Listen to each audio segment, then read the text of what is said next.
Hello guys, may nag-chat-chat sa akin, no? Gagawa daw ako ng video nung mataba pa ako, nung hindi pa ako nagda-diet. Ito na guys.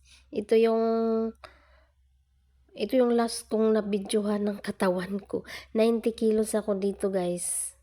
Bago ako pumunta dito sa Maynila, 90 kilos ako. Ayan, nung March, dyan ako sa airport. Ayan guys, 1 month na ako dito sa Maynila. Ito na ako guys. Yan. 90 kilos ako dyan guys. Hindi pa ako nagda-diet dito. Pagdating dito sa Maynila, kain ang daming pagkain. Tapos chichirya. Kasi wala pa akong balak mag-diet. Dito guys, nagda-diet na ako dito. So, 87 kilos na ako dito guys. 87 kilos. Na bawas lang ako dito ng 3 kilo.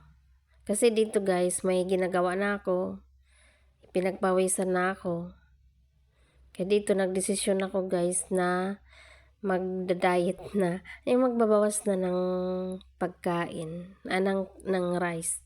Kaya 2 kutsara na lang kinakain ko dito guys.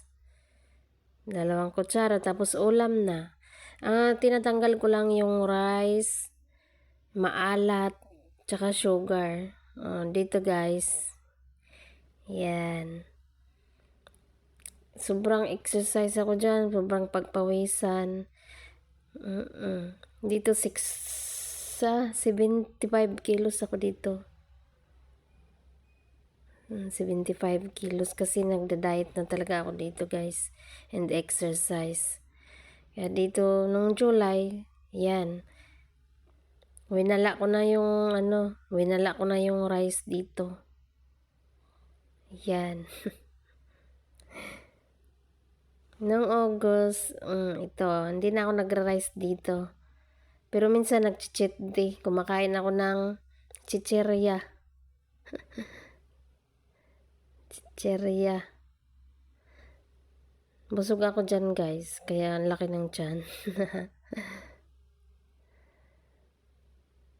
Kaya pagdating dito guys, diba? Ang gaan na ng katawan ko dito. Ayan, pwede na tayo mag-chat-chat kasi ang gaan na ng katawan natin. Kaya guys,